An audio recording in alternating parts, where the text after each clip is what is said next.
Voyez les amis, je vous le disais hier. C'est très clair aujourd'hui pour dire il faut surtout pas avoir de masque pour le grand public, ça n'a pas d'intérêt et c'est même presque faussement protecteur. J'ai toujours plaidé pour l'accès au masque grand public.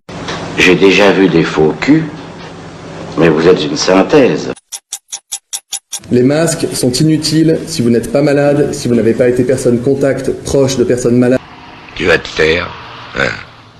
La grande injure, c'est un art, et pour ça t'es trop bête. On ne doit pas acheter de masques et d'ailleurs on ne peut pas en acheter puisque nous avons donné des instructions aux officines de pharmacie pour qu'elles ne distribuent des masques que sur prescription médicale. Non, il n'y a pas de risque de pénurie. D'abord pour les masques dits chirurgicaux, les bleus un peu plissés. En fait, on a des stocks d'État qui ont été réalisés dans des mandatures précédentes. Ah, que c'est dur pour une belle cochonne à la fleur de l'âge d'être aussi dédaignée. Ah! J'insiste. L'usage du masque en population générale n'est pas recommandé et n'est pas utile. Lorsqu'on n'est pas infecté par le virus, lorsqu'un médecin ne vous recommande pas de porter un masque, il ne faut pas en porter. Qui vous a dit ça? Je pense qu'il y a un consensus très clair aujourd'hui pour dire il faut surtout pas avoir de masque pour le grand public, ça n'a pas d'intérêt et c'est même presque faussement protecteur puisqu'on porte un masque et on se contamine les mains et puis on n'a pas le masque 24 heures sur 24. Ancien combattant, militant socialiste et bistrot. C'est de dire si dans ma vie j'ai entendu des conneries. Mais des comme ça, jamais. Non, les Français ne pourront pas acheter de masques dans les pharmacies parce que ce n'est pas nécessaire quand on n'est pas malade. Il y a eu récemment quelques difficultés logistiques, je le reconnais bien volontiers, mais depuis hier, nous avons des masques qui arrivent dans les pharmacies. Alors, écoutez, madame, ça n'est plus la victime qui vous parle, mais l'éducateur, le sociologue. Où avez-vous appris à dire autant de conneries?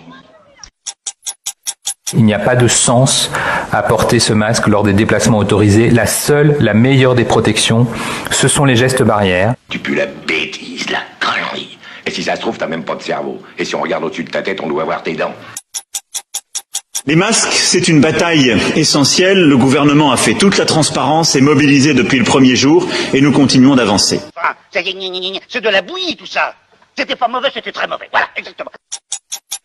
Nous encouragerons effectivement le grand public, s'il le souhaite, à porter des masques, en particulier ces masques alternatifs qui sont en cours de production. Je pense que quand on mettra les cons sur orbite, t'as pas fini de tourner. D'abord, il n'y a aucune décision de recommandation de port du masque, ni obligatoire, ni recommandé, en tout cas à ce stade, pour la population générale. Vous savez quelle différence il y a entre un con et un voleur? Non. Un voleur, de temps en temps, ça se repose. L'État, à partir du 11 mai, en lien avec les maires, devra permettre à chaque Français de se procurer un masque grand public. Pour les professions les plus exposées et pour certaines situations comme dans les transports en commun, son usage pourra devenir systématique.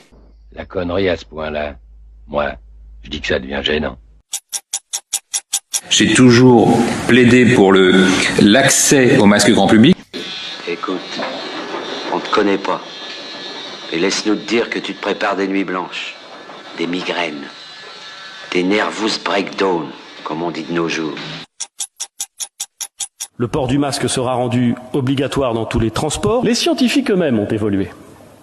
Au début, beaucoup nous disaient que le port du masque en population générale n'était pas nécessaire, que le risque du mauvais usage était supérieur aux avantages espérés.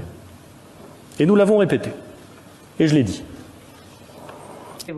Les tourmenteurs d'anciens, je les étrille, je les pilonne, je les émascule.